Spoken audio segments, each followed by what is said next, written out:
कल हमने हड़प नीति के बारे में बताया था और किसानों की, दस्तकारों की हालत और कैसे ख़राब हुई उसके बारे में हमने आपको कुछ जानकारी दी थी, है ना। अब देखिए उसके आगे क्या लिखा है। भारतीयों की नागरिक एवं सैनिक सेवाओं की उपेक्षा। जो भारतीय नागरिक थे और जो भारतीय सेना में थे, उनकी जो सेवा थी, उनकी जो मेहनत थी, है ना, उनकी उपेक्षा होने लगी, मतलब उसके ऊपर कुछ ध्यान नहीं दिया गया। इस प्रकार से भी असंतोष का कारण हुआ।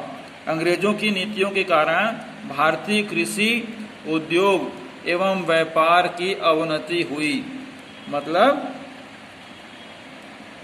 नुकसान हुआ, वे पीछे हो गए।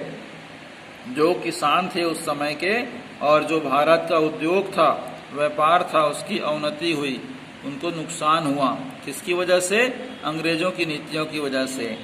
साथ ही अंग्रेजों ने भारतीयों को अपने ही देश की ऊंची एवं महत्वपूर्ण पदों, नौकरियों से वंचित रखा। किसको? अंग्रेजों ने भारतीयों को अपने ही देश में, मतलब हमारे देश में हमको ही ऊंची एवं महत्वपूर्ण पदों तथा नौकरियों से वंचित रखा, मतलब हम उनसे दूर रखा। भारतीयों को न्यायिक, सैनिक एवं नागरिक सेवाओं में केवल छोटे पदों पर ही रखा जाता था। भारतीय रजवाड़े भी नष्ट हो गए। जो भारतीय बड़े बड़े राजघराने थे वो भी इनकी नीतियों से नष्ट हो गए। उससे उन पर आश्रित सैनिक, कर्मचारी, दस्तकार आदि सभी बेरोजगार हो गए। जो रजवाड़ों पर आश्रित थे, चाहे वो सैनिक हो, कर्मचारी हो या दस्तकार हो, आदि सभी बेरोजगार हो गए। दस्तकार मतलब जो हाथों से कला के साथ कोई सामान बनाते हैं और उसका विक्रय करते हैं, है ना। हाथ की कला से जो काम करते हैं, सामान बनाते हैं, उन्हें दस्तकार कहते हैं। ठीक है। अब देखिए वो भी बेरोजगार हो गए।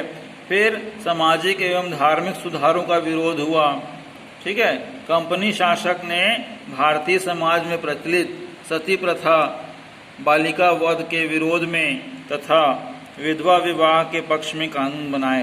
इन सामाजिक बुराइयों को दूर करने का विचार भारतीय, है ना। देखिए यहाँ पर कंपनी शासन ने क्या कानून बना दिए कि सती प्रथा नहीं होगी, बालिका वध नहीं होगा, और के विरोध में विधवा विवाह के पक्ष में कानून बनाए। इन सामाजिक बुराइयों को दूर करने का विचार जो भारतीय,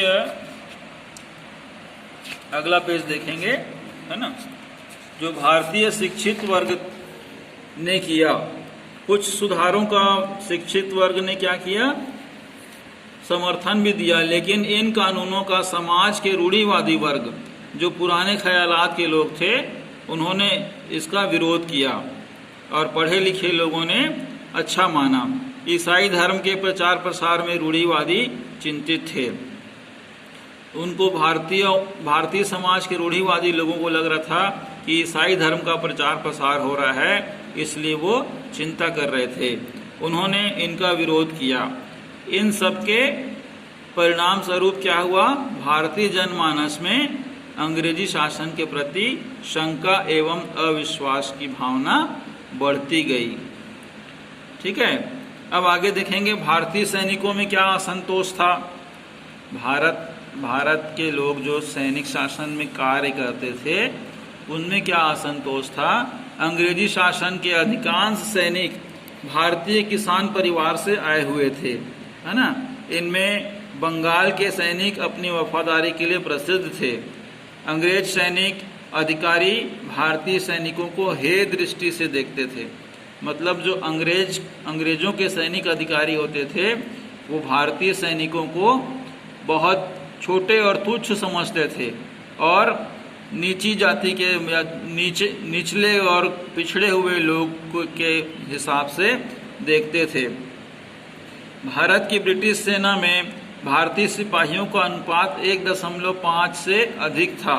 कहने का मतलब यह है कि मान लो 5 अंग्रेजी सेना के सैनिक शासन हैं, तो उनमें से 1 भारतीय होता था बस। जैसे मान लो 5 सैनिक हैं, 5 सैनिकों के बीच में एक भारतीय सैनिक होता था या सिपाही होता था। ठीक है, सेना ने उन्हें अधिक ऊंचा पद नहीं दिया जाता था, भारतीयों को अधिक ऊंचा पद नहीं दिया जाता था, और गोरे सैनिकों की तुलना में इनका वेतन कम था।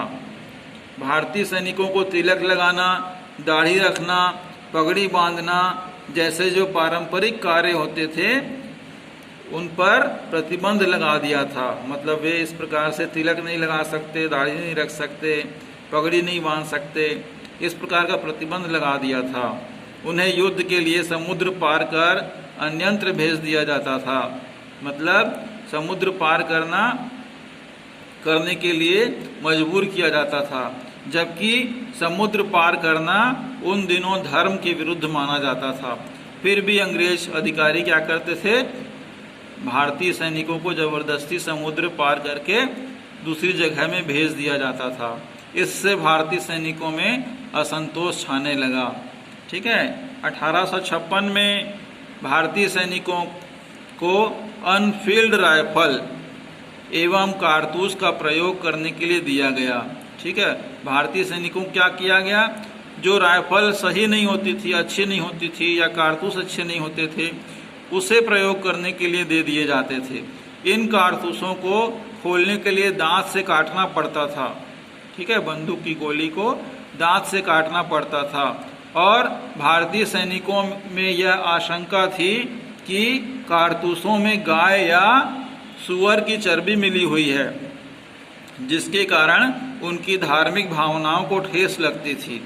भारतीय सैनिकों में क्या शंका थी कि ये जो अंग्रेज हमें कारतूस चलाने के लिए दे रहे हैं और उसे हमें मुंह से या दांत से काटना पड़ता है, तो उनको शंका थी कि कारतूस में गाय का या सूअर की चर्बी मिली हुई है, अर्थात मांस मिला हुआ है, जिसके कारण उनकी धार्मिक भावनाओं को भी ठेस लगती थी।